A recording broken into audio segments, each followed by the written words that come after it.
নমস্কার। আজকের এই বিশেষ বিশ্লেষণে আপনাদের সবাইকে স্বাগত জানাচ্ছি। আজ আমরা বিশ্বের প্রাচীনতম জীবন্ত শহরগুলোর একটি বারাণসীর এক ঐতিহাসিক পরিবর্তনের গভীরে প্রবেশ করব। এই আলোচনা জুড়ে আমরা দেখব কিভাবে প্রাচীন পুরাণ এবং নিবিড় আধ্যাত্মিকতার সাথে বিশাল আধুনিক স্থাপত্যের এক অভূতপূর্ব মেলবন্ধন তৈরি হয়েছে। চলুন শুরু করা যাক। আজকে আমাদের এই পুরো আলোচনাটিকে আমরা মূলত 5টি পর্বে সাজিয়েছি। প্রথমে আমরা জানব শিবের শাশ্বত নগরী সম্পর্কে, তারপর দেখব এর নির্মাণ ও ধ্বংসের ইতিহাস, এরপর সরু গলির চ্যালেঞ্জ, নতুন ধামের রূপান্তর এবং সবশেষে আধ্যাত্মিকতা ও আধুনিকতার সঙ্গম নিয়ে কথা বলবো। চলুন আমাদের প্রথম পর্ব দিয়ে শুরু করা যাক, শিবের শাশ্বত নগরী। কাশী বা বারাণসীর নাম শুনলেই মনের মধ্যে কেমন একটা আধ্যাত্মিক ছবি ভেসে ওঠে, তাই না? বিশ্বাস করা হয় যে বারাণসী শুধু ইট পাথরের কোনো শহর নয়, পুরো নগরীটাই স্বয়ং ভগবান শিবের ত্রিশূলের ওপর দাঁড়িয়ে আছে। আচ্ছা, এই জ্যোতির্লিঙ্গ ব্যাপারটা আসলে কি? এখানে জ্যোতির্লিঙ্গ বলতে বোঝায় একটি স্বয়ম্ভূ বা নিজে থেকে উদ্ভূত আলোর এক অনন্ত স্তম্ভ। পুরাণ অনুযায়ী এর কোনো শুরু বা শেষ নেই, আর এটি হল পরম সত্যের প্রতীক, যা আকাশ আর পাতালকে এক সুতোয় বেঁধে রাখে। সবচেয়ে আশ্চর্যের বিষয় কি জানেন? বিশ্বাস করা হয় যে শুধু মন্দির নয়, এই পুরো কাশীনগরীটাই আসলে একটা বিশাল জ্যোতির্লিঙ্গ। এই আধ্যাত্মিক শহরের কিন্তু নিজস্ব একটা দারুণ ছন্দ রয়েছে। ভোরে ঘুম ভাঙা থেকে শুরু করে রাতে ঘুমাতে যাওয়া পর্যন্ত সবকিছুই চলে আরতির তালে তালে। দিন শুরু হয় একদম ভোরে ব্রহ্ম মুহূর্তে মঙ্গলা আরতি দিয়ে, এরপর দুপুরে হয় ভোগ আরতি, গোধূলি লগ্নে সপ্তর্ষি আরতি, রাতে শৃঙ্গার আরতি এবং সবশেষে দেবতাকে ঘুম পাড়ানোর জন্য শয়ন আরতি।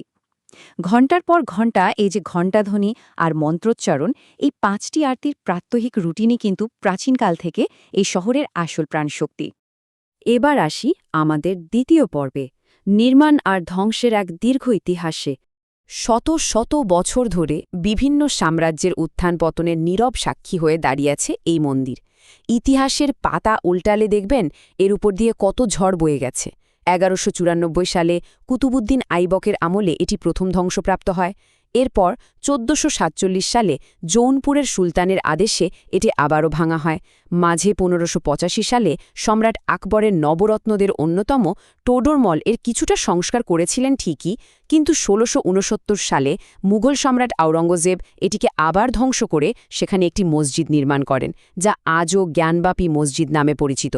অবশেষে 1780 সালে রানী অহল্যাবাই হোলকার এই মন্দিরের পুনর্নির্মাণ করেন, আর আজকের দিনে আমরা মন্দিরের যে মূল কাঠামোটা দেখি সেটা কিন্তু তারই তৈরি। আর হ্যাঁ, মন্দিরের ওই যে বিখ্যাত সোনালী চূড়াটা আমরা দেখি, ওটার পেছনেও কিন্তু একটা গল্প আছে। 1835 সালে এই ঐতিহাসিক পুনর্নির্মাণের সম্পূর্ণতা আসে যখন শিখ শাসক মহারাজা রঞ্জিত সিং মন্দিরের চূড়া বা কলসের জন্য বিপুল পরিমাণ সোনা দান করেন। এই সোনালী চূড়াই পরবর্তীতে কাশী বিশ্বনাথ মন্দিরের সবচেয়ে আইকনিক প্রতীকে পরিণত হয়। আজও অনেক দূর থেকে দর্শনার্থীরা এই চূড়া দেখে মুগ্ধ হন। আমাদের আলোচনার তৃতীয় পর্ব, সরু গলির চ্যালেঞ্জ। আধুনিক যুগে এসে এই প্রাচীন শহরকে ঠিক কি সমস্যার মুখে পড়তে হয়েছে? একটা সংখ্যা বলি, শুনলে হয়তো চমকে যাবেন। 1 কোটি। হ্যাঁ, প্রতি বছর প্রায় 1 কোটি বা 10 মিলিয়ন পুণ্যার্থী এবং পর্যটক এই কাশী বিশ্বনাথ দর্শনে আসেন। ভাবুন তো, 1 কোটি মানুষ! এত বিপুল সংখ্যক মানুষের আগমন স্থানীয় অর্থনীতির জন্য আশীর্বাদ হলেও প্রশাসনের দিক থেকে চিন্তা করলে এটা এক অকল্পনীয় চ্যালেঞ্জ। এই প্রাচীন নগর পরিকল্পনায় এত মানুষের ভিড় সামলানো এবং তাদের নিরাপত্তা নিশ্চিত করাটা রীতিমতো একটা দুঃস্বপ্ন হয়ে দাঁড়িয়েছিল। একটু কল্পনা করার চেষ্টা করুন পরিস্থিতিটা। একদিকে মন্দিরে পৌঁছানোর জন্য যে রাস্তা বা গলিগুলো ছিল, সেগুলো চওড়ায় মাত্র 4 ফুট, যার দুপাশেই আবার অসংখ্য দোকানপাট আর বাড়িঘর। অন্যদিকে শ্রাবণ মাসের প্রথম সোমবারের মতো বিশেষ দিনগুলোতে মাত্র একদিনেই সেখানে ভিড় জমাতেন প্রায় 1 লক্ষ মানুষ। এই সরু গলিতে এত মানুষের পদচারণায় প্রায়শই একটা দমবন্ধ করা পরিস্থিতির সৃষ্টি হতো। ঘণ্টার পর ঘণ্টা লাইনে দাঁড়িয়ে থাকা, আর তার সাথে মারাত্মক একটা নিরাপত্তা ঝুঁকি তো ছিলই। আর ঠিক এই দম বন্ধ করা পরিস্থিতি থেকেই উত্তরণের গল্প নিয়ে আমাদের চতুর্থ পর্ব, নতুন ধামের রূপান্তর। এই তীব্র সংকট নিরসনে 2019 সালে প্রধানমন্ত্রী নরেন্দ্র মোদীর উদ্যোগে এক বিশাল কর্মযজ্ঞ শুরু হয়, বাজেট শুনবেন ৭৫০ কোটি টাকা। হ্যাঁ, ঠিকই শুনেছেন। এই বিপুল বাজেটের মাধ্যমে প্রজন্মের পর প্রজন্ম ধরে গড়ে ওঠা নগরীর ঘিঞ্জি রূপটিকে সম্পূর্ণ বদলে ফেলার একটি সাহসী পদক্ষেপ নেওয়া হয়। লক্ষ্য একটাই, প্রাচীন পবিত্রতা একটুও ক্ষুণ্ণ না করে দর্শনার্থীদের জন্য আধুনিক সুযোগ সুবিধা নিশ্চিত করা। এই প্রকল্পের স্কেলটা একটু ভাবুন। মোট ৪৫,০০০ বর্গমিটার এলাকা জুড়ে এই কাজ সম্পন্ন হয়েছে, যার জন্য প্রায় ৩০০টি পুরনো ভবন অধিগ্রহণ করে সরাতে হয়েছিল। কিন্তু সবচেয়ে আশ্চর্যের বিষয় কি জানেন? এই বাড়িগুলো ভাঙতে গিয়ে ভেতরে লুকিয়ে থাকা প্রায় ৩০টি প্রাচীন মন্দিরের সন্ধান পাওয়া যায়। একদম ম্যাজিকের মতো, তাই না? এই মন্দিরগুলোকে কিন্তু ধ্বংস করা হয়নি, বরং অত্যন্ত সযত্নে পুনরুদ্ধার করে নতুন নকশায় অন্তর্ভুক্ত করা হয়েছে, যা এই পুরো প্রজেক্টের একটা অসাধারণ দিক। আর এই অসাধ্য সাধনটা করল কারা? এর পেছনে রয়েছে সাধারণ মানুষের অসাধারণ এক শ্রমের গল্প। প্রায় ২৭০০ জন সাধারণ শ্রমিক এবং ২৫০ জন ব্যবস্থাপক ও টেকনিশিয়ান, সব মিলিয়ে প্রায় ৩,০০০ মানুষের ৩ রাতের অক্লান্ত পরিশ্রমে এই কাজ সম্পন্ন হয়েছে। করোনার মতো মহামারীর চ্যালেঞ্জ থাকা সত্ত্বেও মাত্র ২০ মাসের রেকর্ড সময়ে তারা এই বিশাল কর্মযজ্ঞ শেষ করেছেন। ভাবা যায়? এবার আমরা এসে পৌঁছেছি আমাদের একদম শেষ পর্বে, আধ্যাত্মিকতা ও আধুনিকতার সঙ্গম। ৪৫,০০০ বর্গমিটারের এই সুবিশাল নতুন ধাম আজকের দিনে দর্শনার্থীদের এক অদ্ভুত সুন্দর অভিজ্ঞতা দেয়। আগে কেমন ছিল? মন্দিরটা এত ঘিঞ্জি এলাকার মাঝে ঢাকা পড়েছিল যে গঙ্গা নদীর ঘাট থেকে এর কোনো সরাসরি সংযোগই চোখে পড়ত না। মনে হতো যেন গঙ্গা আর বিশ্বনাথ পুরো বিচ্ছিন্ন। আর এখন ললিতাঘাট থেকে সোজা মন্দির পর্যন্ত একদম খোলামেলা একটা প্রশস্ত করিডোর তৈরি করা হয়েছে।